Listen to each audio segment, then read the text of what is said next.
Hey, what's going on, you guys? It's your boy Brad here from Verb Moto. Thank you guys so much for checking out another edition of Moto Album. This one with Jordan Post, otherwise known as Post at Random.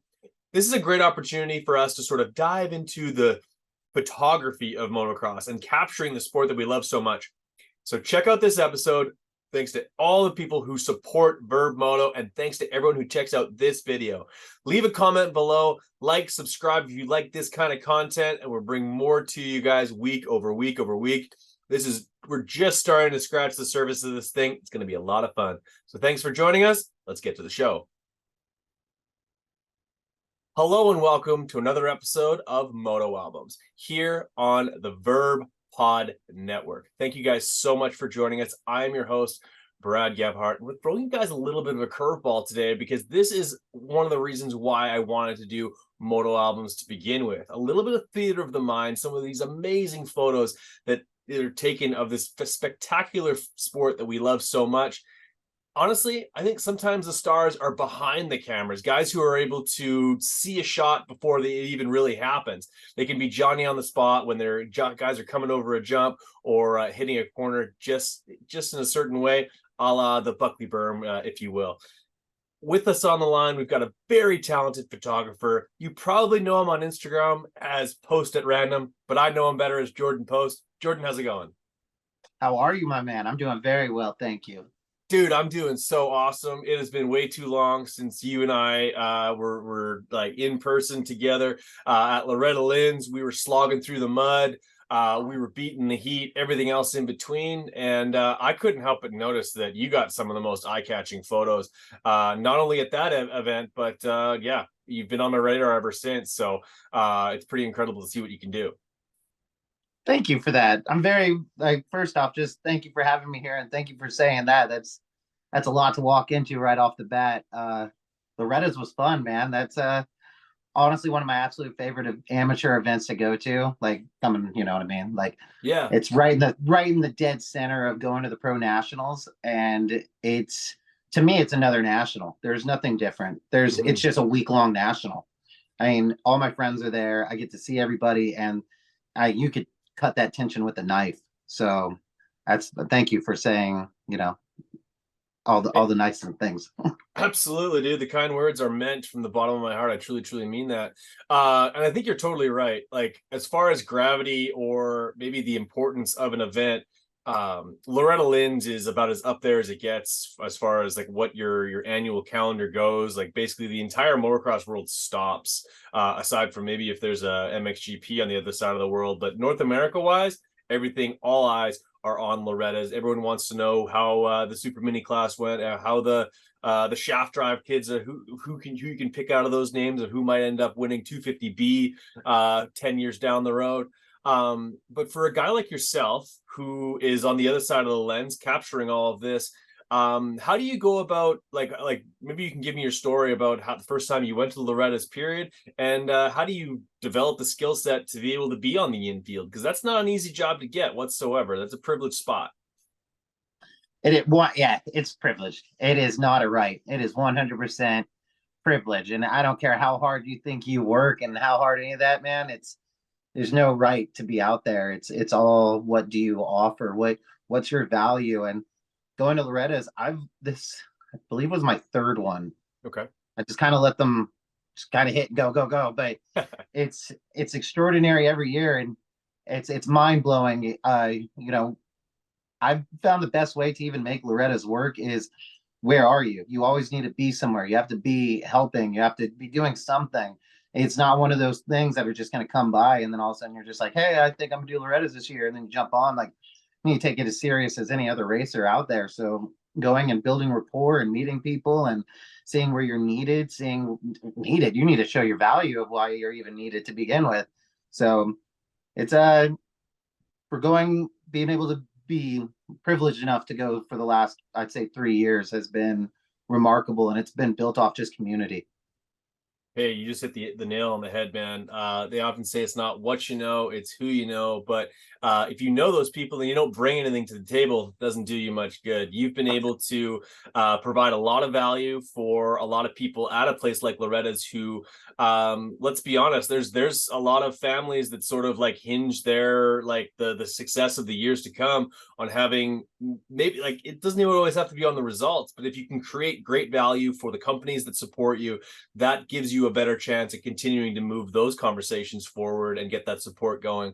And photography is a big portion of that. That like our sport is so visual, especially on social media.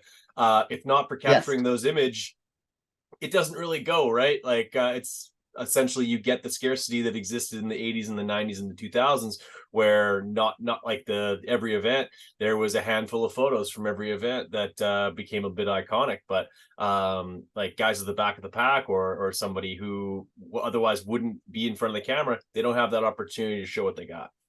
Yeah.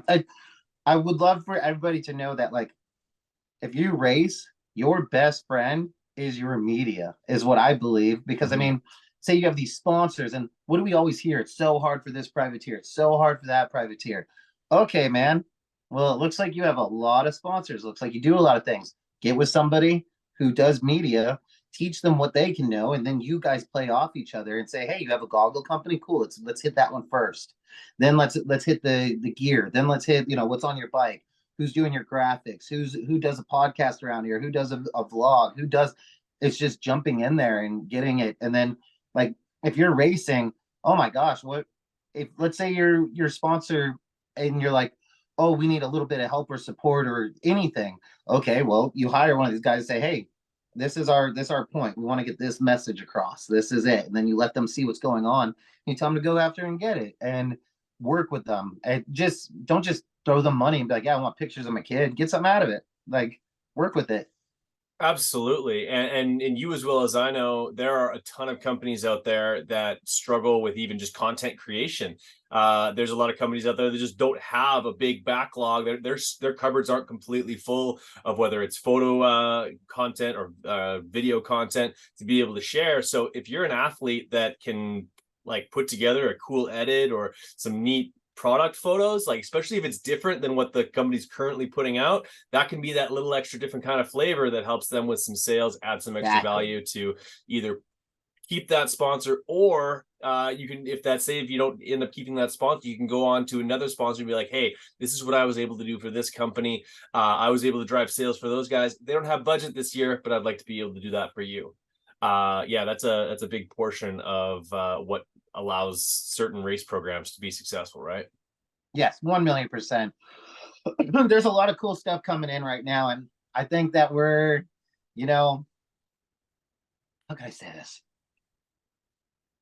Nothing's about to be like, hey, this is what we need to go back to. I think we're about to walk into a new, and we just got through this, like, oh, as soon as, like, we've already hit the fan, like we've already hit its heyday. We've already done this, we've already done that. Look at everything. Everything is brand new recorded. Like, Mm-hmm. everything seems brand new. Mm-hmm. Every single thing that we're touching in this industry right now is new. And to kids that are at Loretta's, they know nothing to the riders that have been riding the outdoors for the last 6, 7 years. Mm-hmm. So everything to them is brand new. And I think if Yeah, we we stay in do have that a new mindset, generation rolling through, don't we? we are in it, my man. We are in, like, all you got to do is exactly like look 5, 6 years ahead. And then you're like, holy cow, like, I noticed it with Kate Johnson. Like, I'm watching, I feel like he was just a little chipmunk when I met him. And then Mm-hmm. all of a sudden, like, you see him now and you're like, He's a pretty tall whoa, chipmunk. he's a pretty tall chipmunk. there's just there's so much to see, and there's so much, like, yeah, if you want to see it as a rerun, maybe you're part of that rerun. I don't know, but if you're seeing it as optimistic and new, and that's what's real to you, then baby, hold on tight, because we're going. Absolutely, my friend. Well, I guess the probably the lowest hanging fruit question that I could possibly have for you is how does a guy get started in photography? Like I would like to think that most photographers, they're like, you guys all develop your talent, but I think there's with the one commonality between all of you is the ability to see a beautiful photo and not only recreate something quite like that, but also have an eye for what's going to be a great photo. I think that like a portion of that is it's an inherent skill. I don't know that it's always taught, because you as well as I know, having friends that can take good photos of you is a luxury, and like that is like maybe like two things. People, friends of yours that can take decent photos, and friends of yours who can give a decent speech at your wedding. Hold on to those people like they That's the like amazing. grim death, because they are few and far between. Someone that can stand up at the microphone and not just be reading off of the cards like they're in grade 11. But how'd you get your start in photography? I think you got maybe a little bit more unorthodox approach than most. Okay, so this is actually be pretty funny. So thank you for asking it. Okay. When I wanted to take it serious, I didn't even go to Supercross yet. I'd never done anything, never once even dealt with a dirt bike. But what I did was I called Racer X because I had been getting the magazines, and obviously I'm a fan. So I was getting the magazines, and I saw that there was all these contact information in the back. So I called up Racer X and I was like, hey, how do you get the front cover? And I asked it so broadly, and that's a whole other story on its own on being specific when you ask a question. But Mm-hmm. I was like, how do you get the front cover? And they were like, you win. And I was like, oh, I meant like to take it. Like, how do you get the opportunity to take that front cover? And the lady started laughing, and she was like, oh, you just got to like be at the races. You need to work hard. You need to meet people, like, and then maybe it'll come. And I was like, all right. I didn't know anything better. And so, man, just the opportunities that have just come to me left and right without having any expectation. I feel like I won this entire thing because I have no expectation. I'm so lucky and so privileged and so blessed that people are like, hey, you look like you can take a good picture. Come take a picture of my kid. And I'm like, and luckily the way I look, it's a good calling card. But it's to get into it, to do it, you literally just got to have confidence. You got to Mm-hmm. be able to know that like what you produce right now is not what you're going to be producing in a year, 2 years, 3 years, 4 years, 5 years. It's going to get Amen to sharper. that. Oh It yeah. involuntarily. All you have to do is just keep doing it. And so all of a sudden you're like looking at your pictures, and you're looking at things that you like looked up to. And one thing that I noticed, like when I was kind of catching on to like build that confidence, I was like, I'm gonna make every single knob on every single tire look like it stopped time. That was like my big thing. And I still do it to this day. I love other people's blurry and motion blur and all that. I think it's so cool. For me, I want to just make you freeze. I just want to pull a Sub-Zero on everybody and say, well, stop with me for a moment and realize this was a cool moment. So knowing that, having your mission statement, knowing you can't go into it blindsided. I went from being a welder in Austin, and then I was like, I got an idea. I'm just gonna take pictures for people, and like people were like, oh yeah, people are gonna just pay you to go places and take pictures, and Damn and it right was they just will. yeah, yeah, they are. Yeah. And Hey, you're preaching to the choir, my friend. You're talking to a journeyman bricklayer from I'm Winnipeg, from nowhere, Canada. really Yeah, no, I still live in nowhere, Canada. And yeah, 9 years ago, I said I'm gonna make this podcast into something that people want to listen to. And I've lost track of how many episodes I've put out. This is over 950. yeah, And I knew, yeah, my first episode, I leave it up almost comically because it's like it's 2.5 hours of like me rambling with one of the local guys, because I was like just sort of trying to get some mileage before I interviewed anyone of note. And but I leave it up there as evidence that you can start where I started, and you can honestly live your dream of being on the infield at Loretta Lynn's, arm in arm with Wes Williams from Verb Moto, who is like half to blame for why I'm here in the first place, because I loved his stuff when the craziest thing about Wes is that like I was looking up to Wes when I was like 14 and he was like 18. yep. But yeah, like that you just hit the nail on the head, man. Like it's doing the work and knowing that it might not come right away. But yeah, you keep swinging If the it does, be axe. afraid. Yeah, absolutely. So yeah, it's great to hear that you've kind of climb the ladder. And yeah, you're right. You do have a distinct look. There's not too many guys out there with the tattoos and the yes. But what you like, your look also gives off like an artistic flair. You're like, so that guy might have an eye for something that other people might not see. So if that's what you're trying to communicate, mission accomplished. That's funny, man. It's man, I always get asked like, do you regret your tattoos? No, enough people regret them for me, so I just live. And like, like it's weird. I don't really care about like the image that's Mhm. on them. I don't know why, but I feel like it breaks so many chains. Like I feel Mhm. like it automatically kicks you out of a line.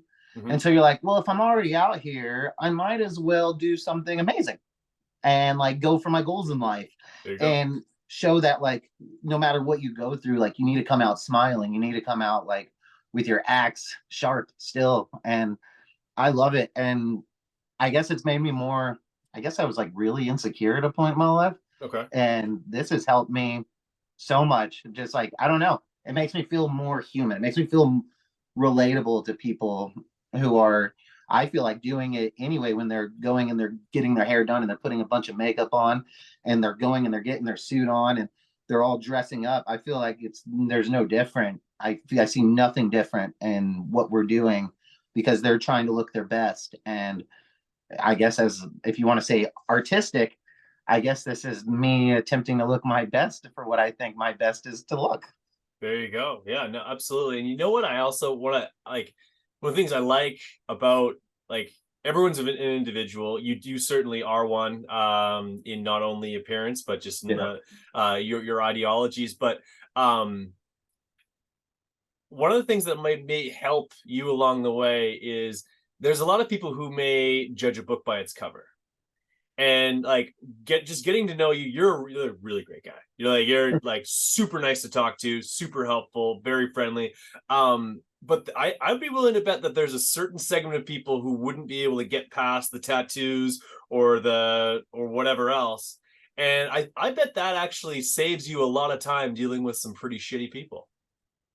I'll say this, man. There's a bunch of them that don't like me, and it just goes to show that they really don't have good taste, and that's okay. You can't get mad at everybody for not, liking mangoes just because Mm-hmm. they looked at a mango.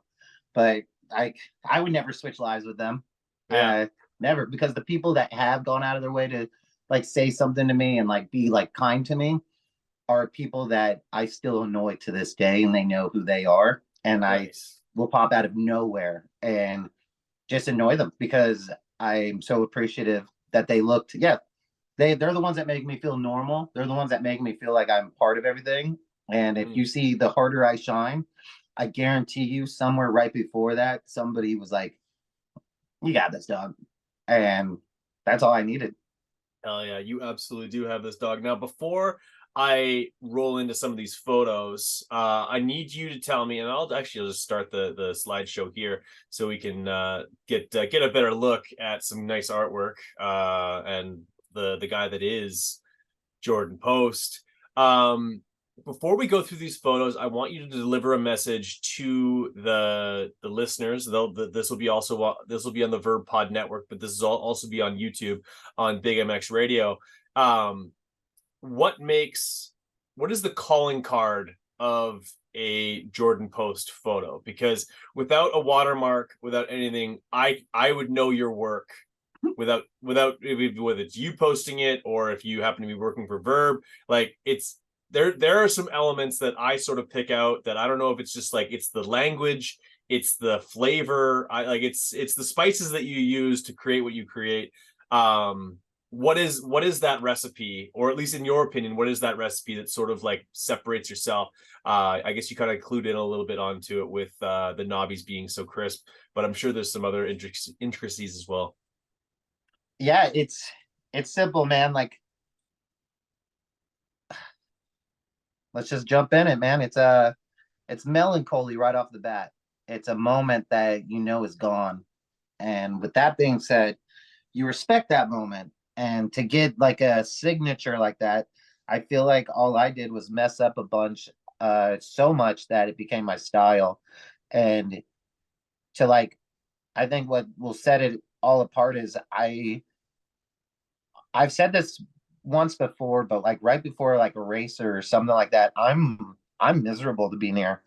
I'm absolutely horrendous to be near. And it's because like I'm walking near 1,000 of these kids. I'm walking near so many of these people and I'm taking in every single emotion. And I just try to like live in that and feel it. And I don't care who I'm taking a picture of. I don't care.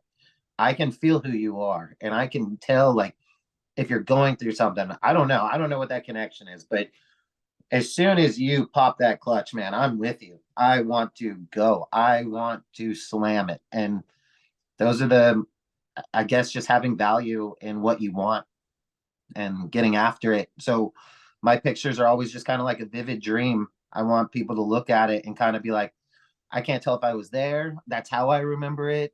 That is how it looked. Like it was crazy. It was just, it went so fast paced. I want you to feel like you have the flu at 2 o'clock in the morning and you feel really hot and you're feeling like you got a flash of anxiety, but you have a flash of little depression. But on top of it, you know that your confidence is there and you know that you're there for a reason and you mean something to this chaos. And that's literally what I I guess I try to put into each of these photos because I that's think like it's an attack on the senses, predominantly obviously the visual one. But just the fact that you're able to kind of think outside the box as far as where to stand for photos, the angles that you use. I use this example, and the first photo we're looking at here, it's I believe this is if that yeah, it's a 50 class, the Cobras that dominate this entire class. every time. The colors that are involved with this photo is absolutely like it's a photographer's dream. There's almost like there's no one on this the whole photos is wearing black only, Yes. which I know I've talked to guys like Brown Dog and he laments when they just wear guys like me who wear black head to toe. Yep. But tell me a little bit about like this is Loretta's and like the fact that like we've got some foot like the guys in the front are almost like as you get closer to the front of the pack, the bikes get clearer, which I think is kind of neat. I don't know if that was intended or not, but how do you capture something quite like this? Okay, so when I want to climb on to a photo like this, what I'll do is I know somebody's going to come up on that whole shot. I know someone's going to lead, but I'm more focused on where it says Loretta Lynn's because that's the reason we're there. There's your That's focal who point. we are there to represent, and that's my main focus is making sure Loretta Lynn's looks phenomenal. So I put my focus on that. I'll put it in manual. I'll put everything just switched over to it, get my lens focused directly on it and then as soon as that gate drops, I just wait for them. And right as I can see them coming in, I blur them out in my own eyes and I just focus on where it says Loretta Lynn's. And as soon as it boom, as soon as I got enough going in there, that's where it is. So anything that's going to be closer to us is going to automatically be blurry uh, in the mode that I shoot. And then that's just kind of like I love being able to give foreground. I love being able to give layers, and so that's why you're seeing it affected that way. So yeah, with 40 guys on there, 42 on the gate, there's about 42 layers to this particular photo. And like you're totally right. Like Loretta Lynn's, like that signature is essentially the focal point of that photo. And Yes. you'd mentioned that you're shooting in manual. What does that mean to us non-shutterbugs that understand like sort of? I'm sure there's some people who have a Canon camera at home that might have like a Running Man mode or something like that. Manual essentially means that you can affect the shutter speed, the ISO, all that fun stuff. Yeah, you're doing it all, and that's how you're going to get these pictures to look like this. You're not going to do it in auto. You're not going to do it in autofocus. Like this is a whole different taste. This is a different chef. This is a look that like that you're creating on your own because you don't want different things to you don't want anyone else. I don't even want my camera to suggest what I do. That's how much I like to do it myself. And That's cool. like to be able to do this, like I run a Canon 1DX, which is I believe the one that I have. Like I have the very first one, and the very first one I believe came out in 2007. I was gonna say that's not a new camera body. I actually borrowed Brown Dog's 1DX one time. It's the greatest camera body. It's such a I have nice two camera of them. body. Yeah. Oh, I have two of them, and I wouldn't trade them for the world because they're just so the color pop. The color, I barely mess with color. When I do, I goes usually I'm doing black and white. Hmm. And like so this is I probably touched up a couple things on this one, but it's more just that's Canon. That's Canon that's popping that color. That's the 1DX, the camera body. And then when you go to manual mode and you're the one that's switching everything, I take pictures. The reason people are like, hey man, can I see that picture? And I always there hasn't been one person I've showed. I always say no. Because if you look at it through my viewfinder, these pictures all look almost black. Yeah. None of these, Yeah. yeah, yep. That has always been a fear of mine. Of someone being like, "Hey, man, I want to see it like red as you take it." It's like, no way, San Jose. Like these are because I can take like that darkness out and still show definition, but I can't go the reverse. I can't take it. Like if I took this picture at the same like how it looks, how we see it, if I So had those overexposed, settings, you wouldn't be able to see anything. oh my gosh, it would be a different type of art. Okay. And I'm just not trying to show that on this picture. Cool. Very, very neat. No, I love this photo. It kind of encapsulates like the drive of every single one of these athletes towards their common goal. And obviously there can only be one winner, and that's the kid at the very, very beginning. He'll at least get the whole shot in this moto. Lord knows if he was able to complete the thing, but like we were all there for Loretta Lynn's. Yes, Moving sir. on to the next photo. We're at Washougal. This is second moto 250 class. And for those, you'd have to be basically born under a rock to not know that that is the one, the only Austin Faulkner Yes, prior to sir. getting married. And yeah, you're actually getting a really good look at his innards and what his rib cage looks like. But take us through this one. This one, man, I'm a huge Austin Fortner fan. So Great when guy. I was watching him when he was riding, it was just like yes, yes, yes, yes, yes.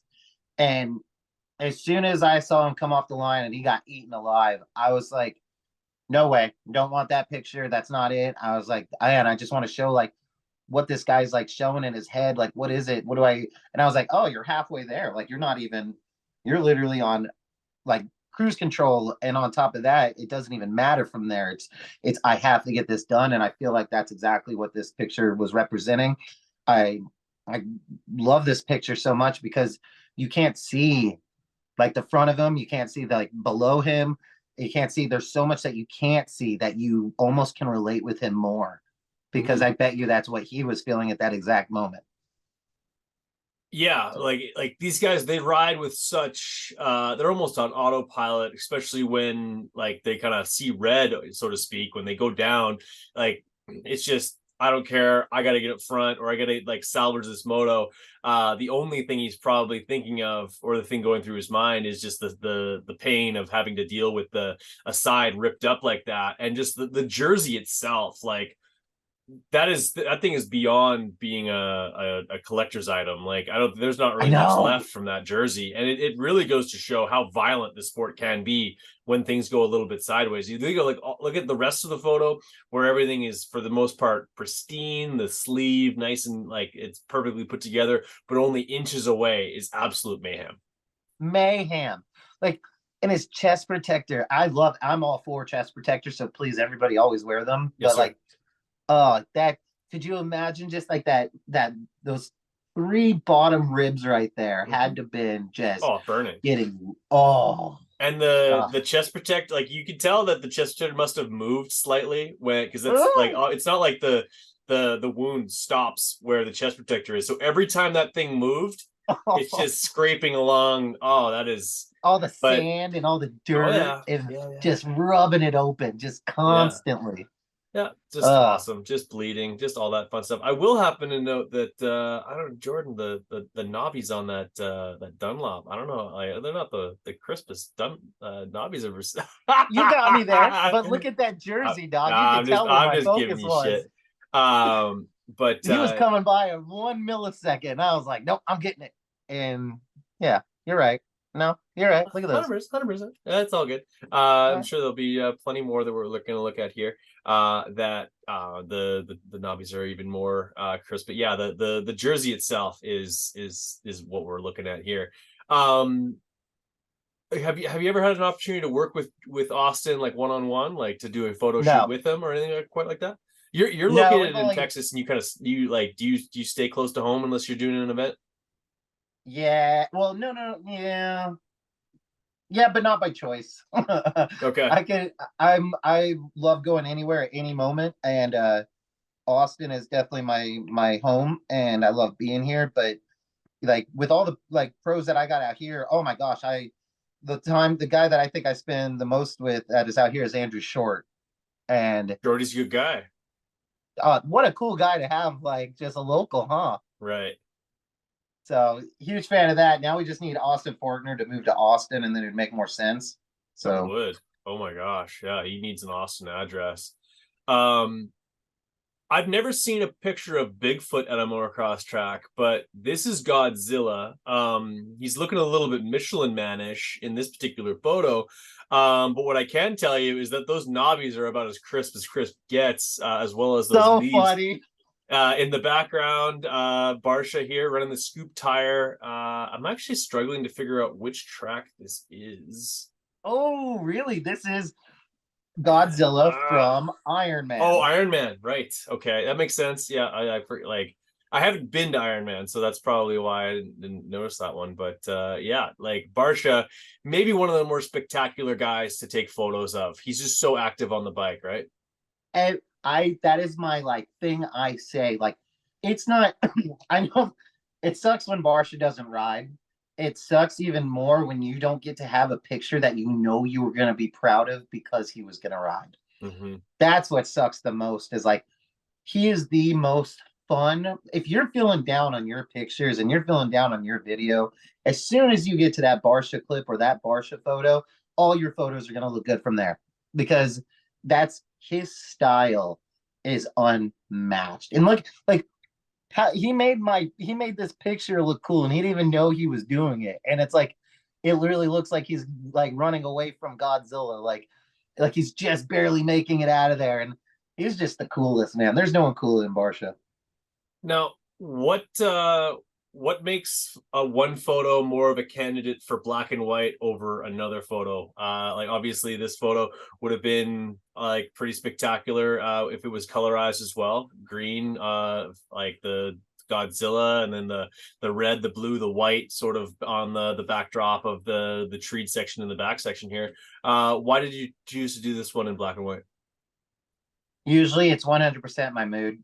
Okay. Uh, like I said, I get real emotional when there's like big things like this happening. And when I see something that's unique, usually I want to put it in black and white for that melancholy aspect of saying, like, hey, man, slow it down a little bit and take how serious this really is. Like, this is a cool, cool moment. And I'm very inspired by 80s motocross and Okay.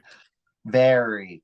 And oh my gosh, I think those are the coolest pictures in the world. And that's how I feel like this black and white is, where it's almost got a off tint gray, kind of like phase over it. And Mm-hmm. I feel like that's as close as 35 millimeter as I can get it. And what you're seeing is me paying homage to like Davy Coombs's old pictures. Yep. And because that's what that is. Like if you look at that picture and then you look at another one and go, this is literally just a different format. Like he This used a this was DSLR when this was this guy supposed to used be for film. Cycle News in This was just for 1985. my own gain. No, I know. I mean, like if you were in 1984, this would have Yeah, been for submitting this to Cycle News this is for a exactly. race report. Yeah, absolutely. I think you're right. And like, so is the easy answer to this question Kent Howerton, or who would have been like a rider from the 80s that you would have loved to shoot that you obviously didn't get a chance to? Oh my gosh. We asked the tough questions here. I would have to say the same thing I'd have to say about the generation now. There's nobody. It's all of them. It's whoever I was feeling the most. Like, sure, you have everybody from the greatest eras, but it's like would I have even jived with them? Would I have been able to That's feel fair. that? You get what I'm saying? With Yeah, Barsha, you know what you're getting with Barsha. As soon as he's on that bike, you're like, oh, dude, I'm not gonna even get my here lens comes a away wild from me. child. Like, yeah, yep. So I guess I would have to be there. Yeah, I don't know. It's so funny to go to, whether you're at like a national or Supercross, and like you've been to a ton of them, I've been to a ton of them. You watch these guys on, like, I wouldn't say the parade lap, but they like go out for like the first lap or two of free practice when they're sort of just like checking things out. Like they don't quite like they don't quite just like pin it. And you get guys like, let's say like Cooper Webb, who's like very upright. Like it's one of the only times throughout the day where he's actually sort of up out of the saddle, whereas Hmm. everywhere else he's sort of like kind of like hunched over in attack mode. Barsha, for the first 5 minutes of maybe every session that's not like an actual qualifying session, he throws the bike around. He's Throws so it. much, you know, he just like, oh, Supercross triple, yeah, and just sends it. Like, and it's not that he's even putting on a show. I think he genuinely just loves riding his motorcycle and likes doing it in such a way. There's something that I have to say about him, and it's like where he got like a lot of my respect is when I do like the press day on at Supercross, whenever it is, whatever it is, he's always present when it comes down to it. Like he's always up in the manager's tower. He's always looking at stuff. And it's like that's why like I try to like rep him the way I do. He's Mm-hmm. stylish, he's cool, he's easy to talk to. I love his attitude. I love when he gets mad. I love the way he treats people when he feels that he's being unjust. Mm-hmm. And but when you like cut it down, I feel like him and Deegan and Tomac are the only ones that I ever actually see walking the track, like walking it inch for inch, looking at every single thing. Okay. And Ferrandis, I have to give that because him, yeah, he definitely does 1,000,000%. Neat. Now, what was it? Uh, I just said that that was neat. When it comes to taking pictures on track walk, like, are you attentive to guys who are sort of like that, like, or like that you can sort of capture that thinking moment when they're like sort of like dissecting a rhythm lane or kind of sorting out how a bull berm is going to sort itself out? Oh, hands down. And then I wait until they're not thinking motocross anymore. And you can tell that they're just taking a moment. And those are my favorite photos, my lifestyle photos. Just the candid look. I wait until they're all done because one thing, and I'm not knocking any photographers or any videographers because I love everybody, but I absolutely can't stand where there's already a flock of people standing. And I definitely don't want to take the same picture that everybody's already gonna take. So it's hard. I want to get Chase Sexton in his Oakleys, but I don't want to do it when he's standing on top of a whoop, pointing out towards that way. Like I want something different, and I just sit there and I'll just wait. I'll wait till he's with fans.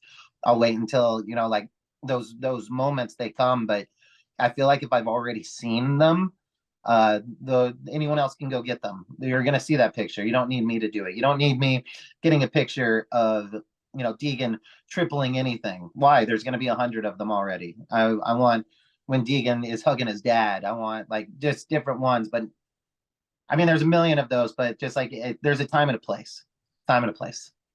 Totally agree. And that is very difficult on, say, like at a Supercross where you get those. I don't have one with me right now, but like you get the printout of where you're allowed to stand and where you're not allowed to Oh my stand. god. And there's so much more red than there is green. your your skill is the what drives our sport. By the Yeah. way, you can't stand anywhere. Yeah, exactly. Your You were, lens, if yeah, if not for you capturing this, we get nothing. But also, you have a yeah, lens that can go from here to the airport.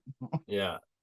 No, that like that's an never-ending battle, but it is difficult to get unique photos at a Supercross. But one thing that I kind of always kind of kept in the back of my mind that when I was talking to actually it wasn't even something that Wes told to me, but he was saying it to both Wade Rayner and one of the other filmers that we had with us. I think his name is Brett. He said, if there's someone standing next to you while you're filming, move. Move. Like go shoot another angle, go shoot another spot, go like I don't want what someone else is getting. I want what we're gonna go get, and like so, and go like, and it, like obviously like there's some better spots that are better than others, but like go make a different spot good too. You know what I mean? Find That's another way to capture something. exactly, and that's like there's only one spot that I think is that we can all kind of have a bad picture, and that's the finish line at High Point.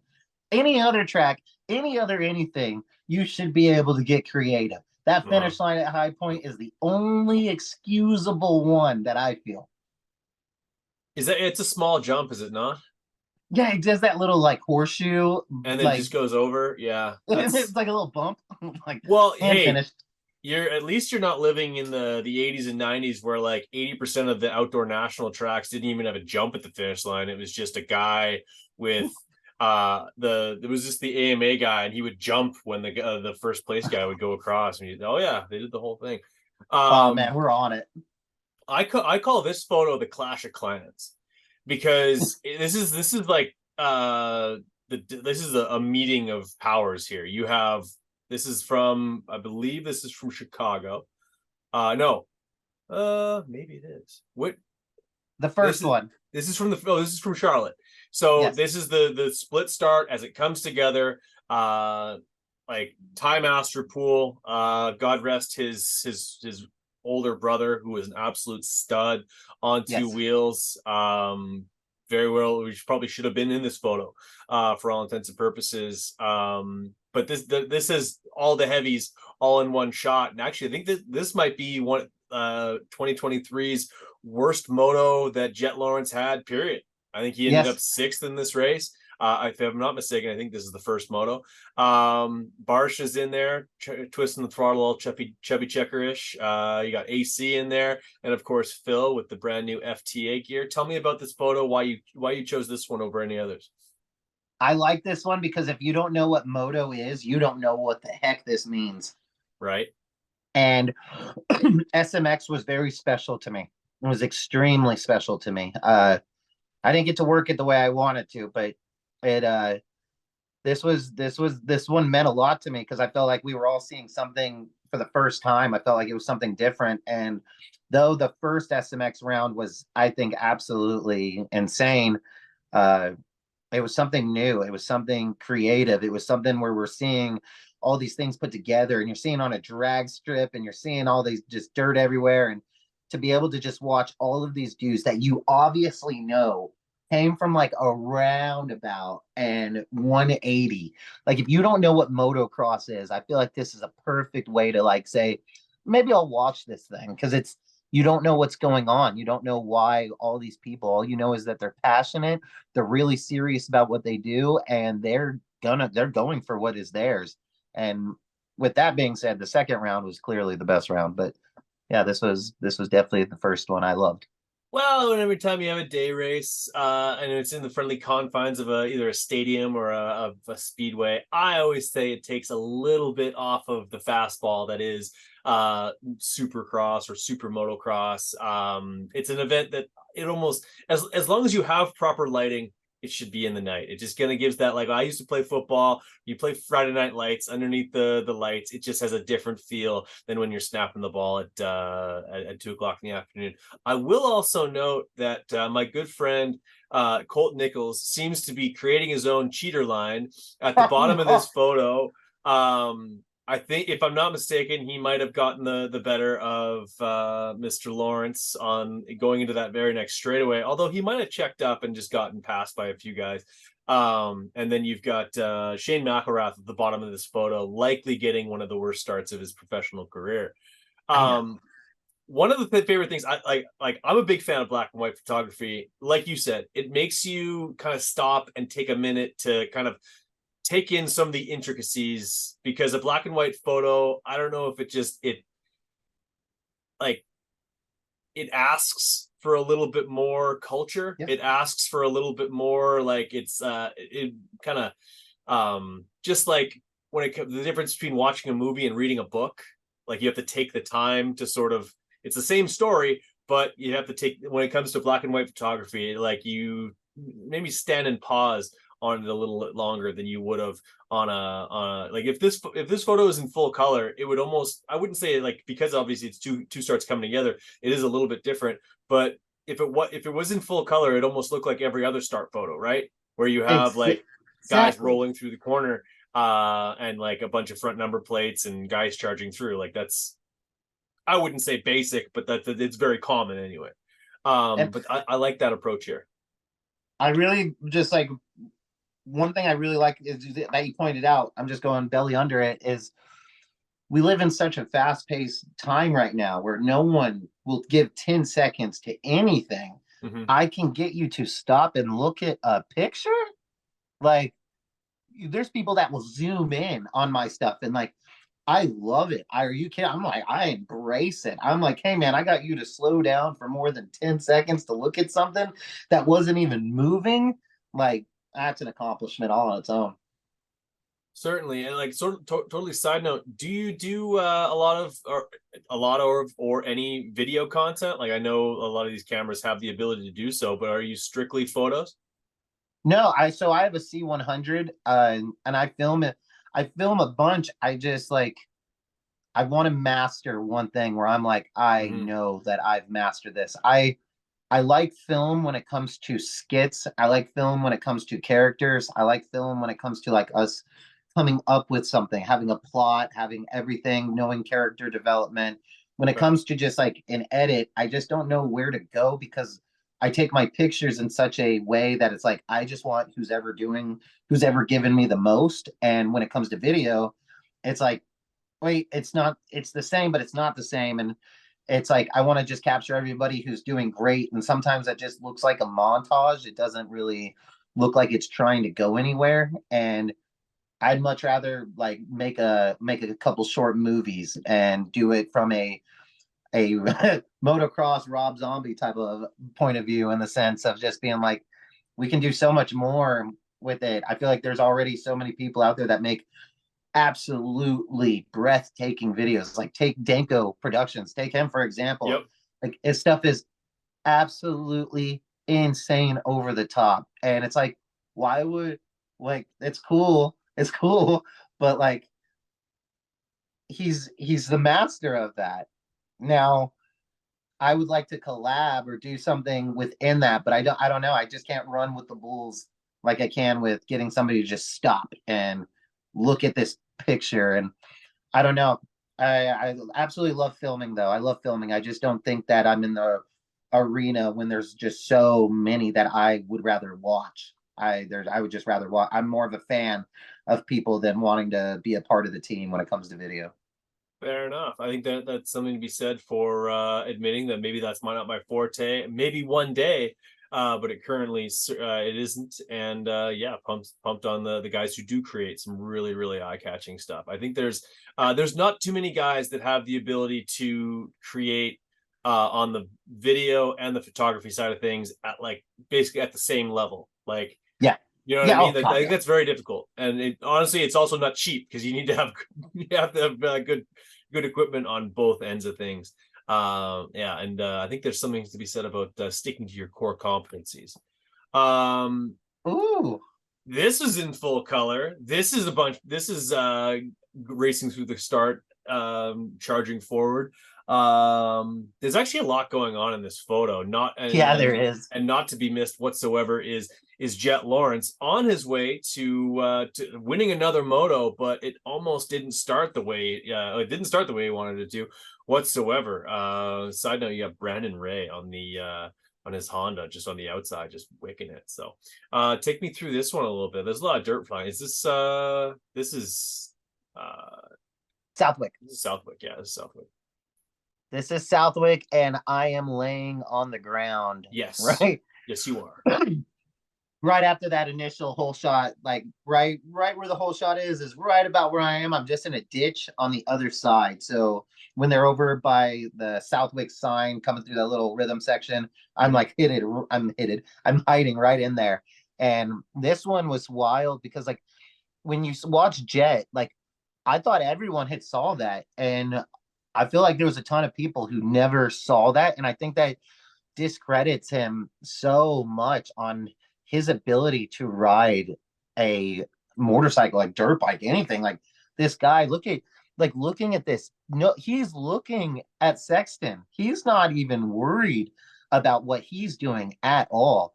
Yeah. And I don't know if you can see those knobs, but I don't know if you can see, all that.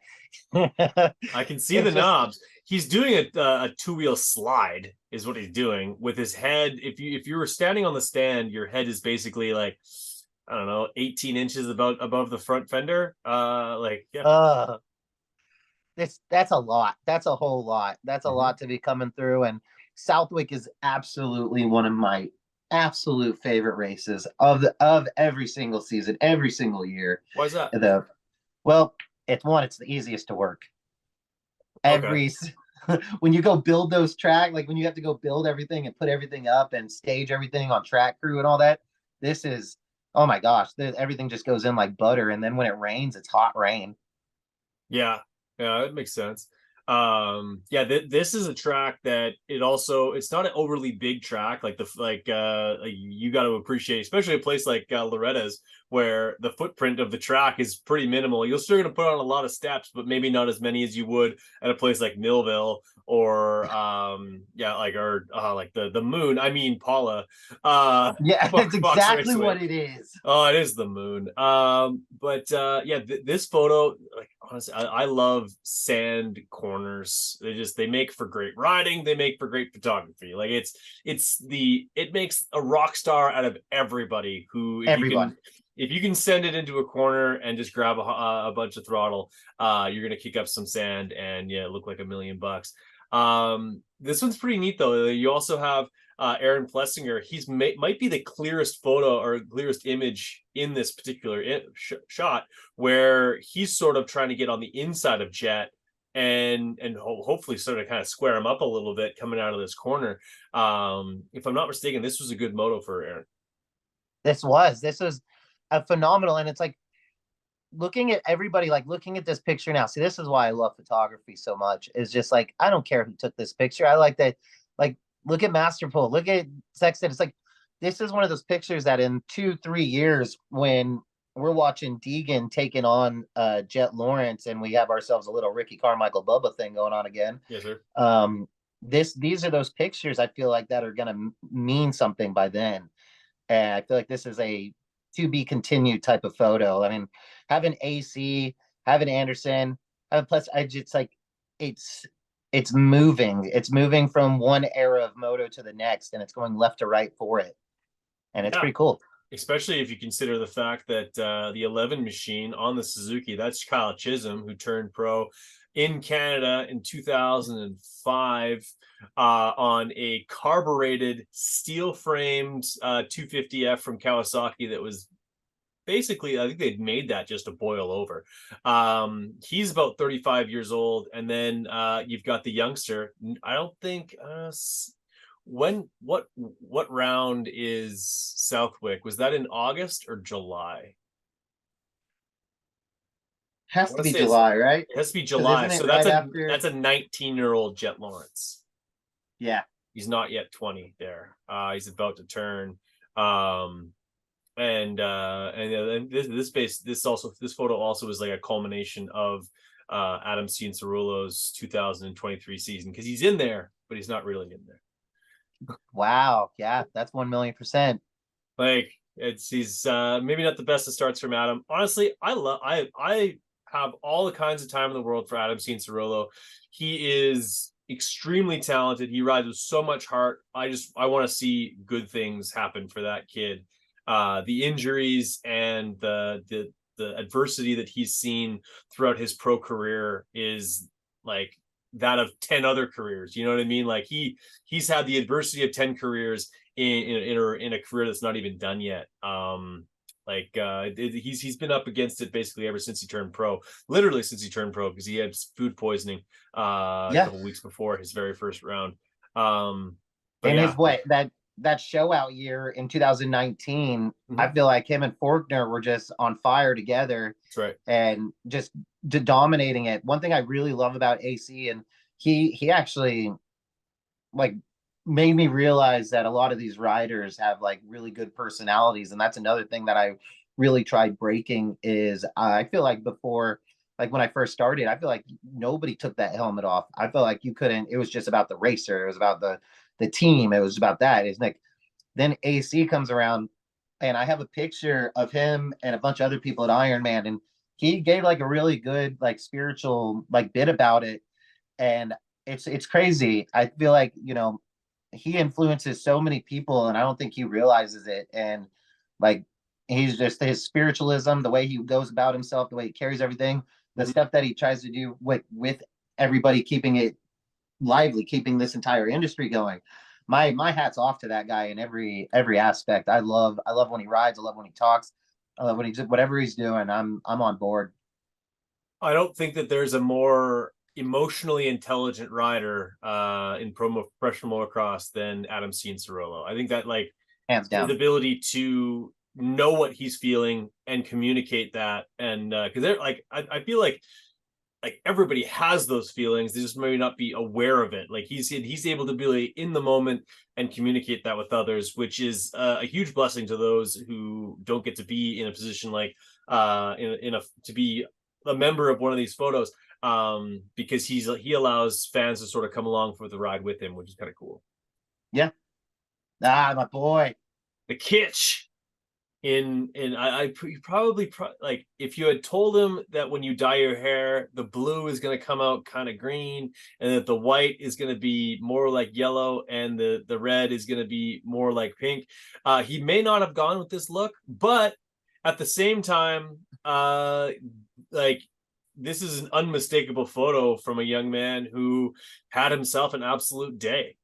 Like he's on Pro Circuit Kawasaki now, but this might be one of his favorite photos from his time over at Star Racing Yamaha. It's crazy because like when Kitchen and I met, we had to do an event, did the Team Fried Classic at South Central in Texas in 2020. Okay. And we were together for a month, Oh, and neat. watching him and just learning from him and just doing everything, to seeing him go to Ponca, to seeing him do Spring a Ding, to go into now, like then all of a sudden there, Redbud, and everyone screaming his name. And I was just like, that was a quick 3 years, bro. Like that went by insanely fast. And like taking this picture was more of an emotional thing just because it was like seeing like other people just trying to reach out to him, just try to get his aura. Just they're not trying to take anything from him. They're not trying to do anything. They're not even trying to get him, Mm-hmm. recognize them. They literally just want themselves some Levi Kitchen with his Mexican candy haircut looking thing that he has. But they love them some Kitchen.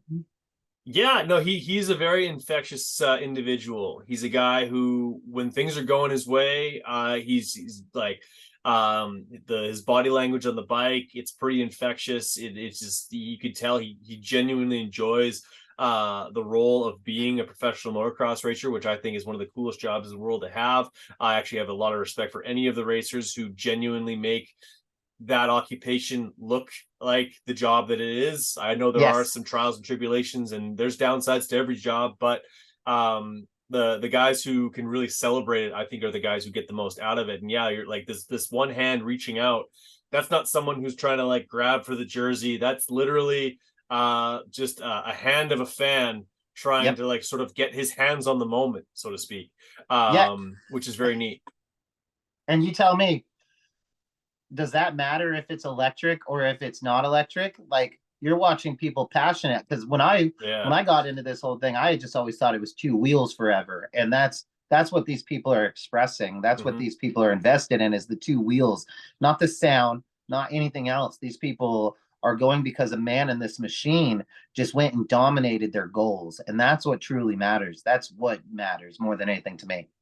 For sure. I think the sport in general is enjoyed by athletes that, in so many ways could have only have dreamed to be as skilled as the ones that they watch at the pro level. Like I'd say, and a good percentage of people who go to an outdoor national are people who competed themselves. They understand the the perils of the sport in general, as well as just respect the skill set. Like they themselves, they go out in the same track and they spin a 3-minute lap time where these guys go 2-minute lap time. Like it's incredible to see what they're able to accomplish and the level of mastery that they're able to achieve.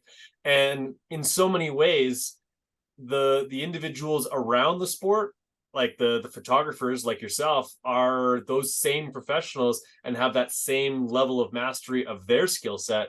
And that's how you end up with photos like this, is that you have to have a great photographer with great skills and capturing the moment that can only be created by athletes like this. I think it's a cool kind of cross section there.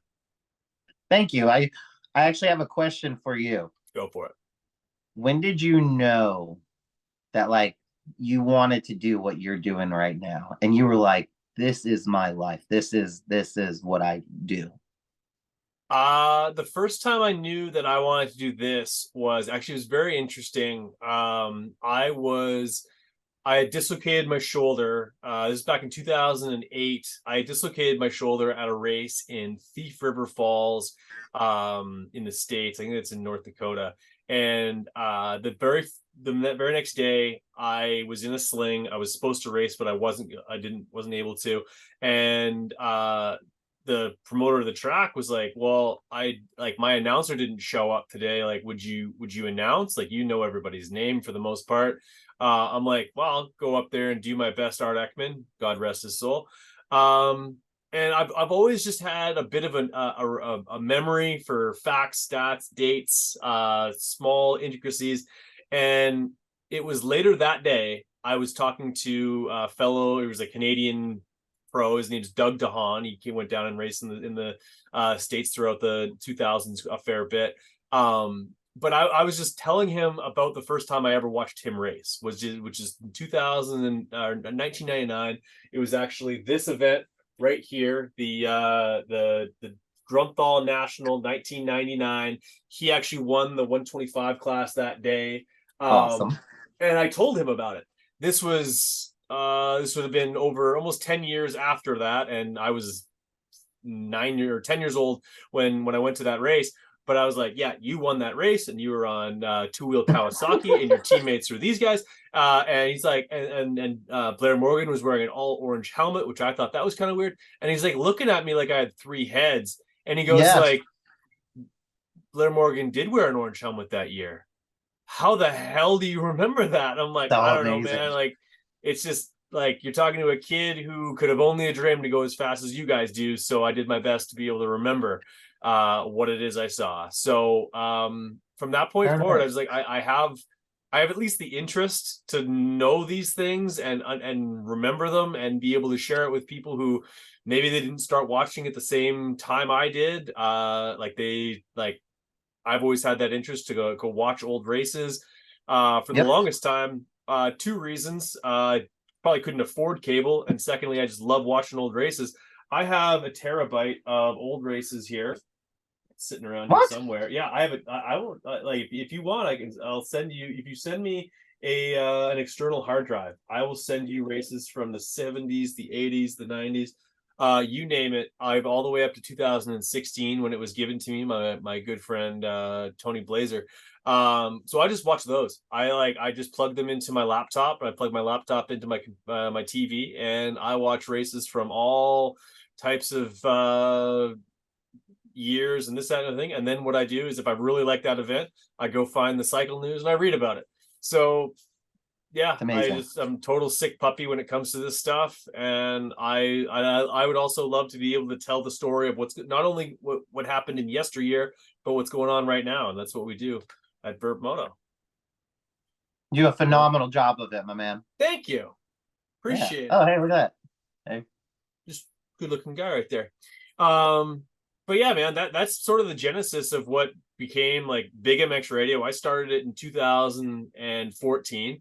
And honestly, it was, I've told this story a number of times, maybe not on the Verb Pod Network, but essentially the idea behind it is that at the time I was a fan of the Pulp MX show. I'd listen to that all the time. Steve grew up maybe 20 minutes from where I'm living right now. And I would listen to his show, and that at that time he was doing the race review show and he was doing Pulp, and that was it. So and if you were an avid listener, you would have that show listened to by like Tuesday afternoon, and you're out of podcasts to listen to. There was DMXS that they would do a podcast maybe every week or so, maybe 2 weeks. So they weren't as diligent, and there's literally nothing else. So I was like, well, there has to be more content. If I'm running into this problem, that means everyone's running into this problem. Like, Exactly. I secretly also regret not starting a hockey podcast, because at that point there was a grand total of 0 podcasts about hockey. So And funny. oh yeah, and then now there's about 50, and they actually do quite well. But yeah, like I'm about as good with 90s backup goalies in the NHL than I am with Moto. But What would you have um, named it? oh, that's putting me on the spot. Fuck off. Perfect. What would I have Perfect. named it? I would have called it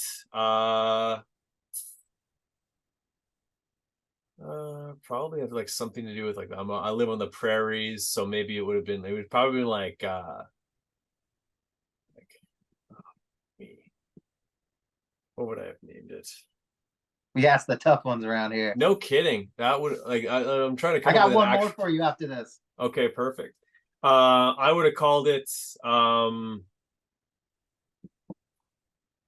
this is great audio. I don't know. I'd call it penalty box talk. I love that. Yeah, we'll just call it. They'll call it penalty box talk. And I would interview like athletes from 100 years ago, and to this day. That'd be kind of cool. What's your other question? I hope I have a If better you answer for could, it.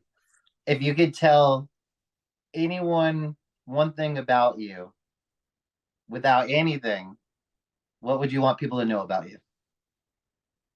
I care.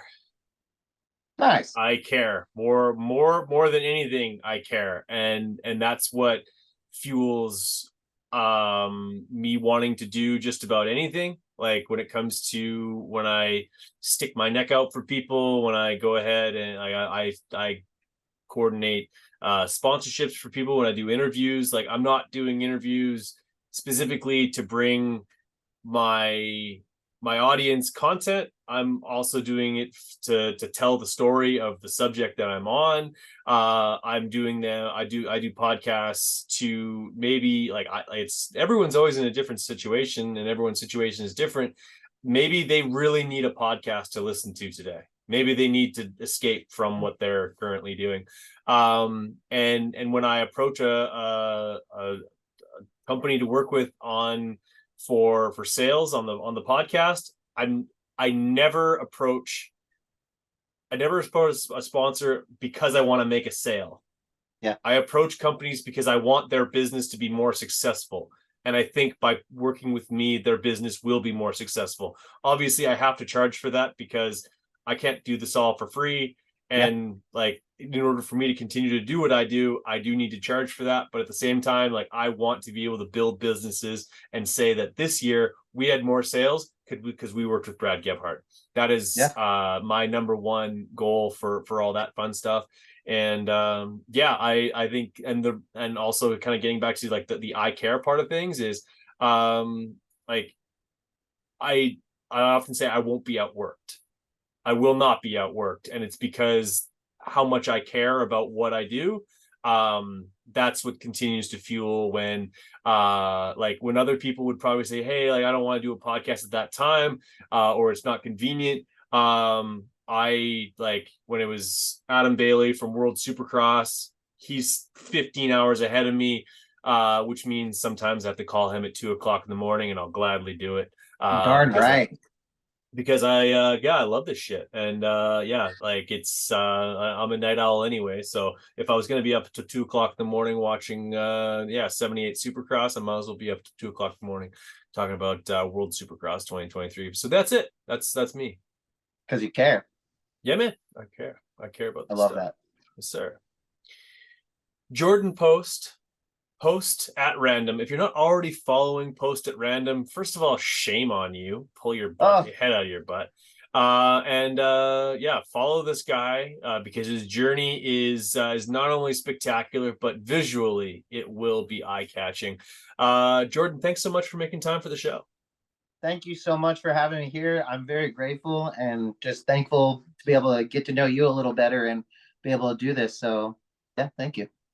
Final message for any young, or maybe not even young, any aspiring photographer who one day would like to maybe be on the infield of a of Loretta Lynn's, or perhaps even dial up Sean Brennan for a credential with Monster Energy Supercross. All right, you ready for it? Go for it. Life hits. Life hits really, really, really, really hard. And if you're lucky enough, you'll have enough backbone to get up. And if you can get up, man, you can get after it. You live 100 times over. Each time that you fall into a mistake, it's because the future you has already learned how to do whatever mistake that you're running into at that moment. All you want to do is become the master. Now, to understand to become the master, you have to go through trials and tribulations. If you stay true and you stay to what you know, life has a funny way of working out. And always believe and have let your faith like guide everything. I don't know what anyone believes in. If you think I'm winning, my faith is the only reason I'm winning, hands down. You could say it's luck, you could say it's anything. It's my faith. I know that hands down, because when you feel like you're talking to something, but when you feel like you're being taken care of because of something, that's totally different. And whatever you believe in it more. Give it your all, give it your love, especially if you're depressed, if you're manic, if you're sad, if you have anxiety, if you don't believe anything, you really don't care about your life, then cool. Challenge a belief, challenge it and tell it to love you. And over time, the more that you sacrifice stuff and give it love, see how it goes. And get yourself a notebook and let yourself know what you're grateful for every day. That's it will work. Love it, Jordan. Appreciate the time, my friend. We'll leave it right there.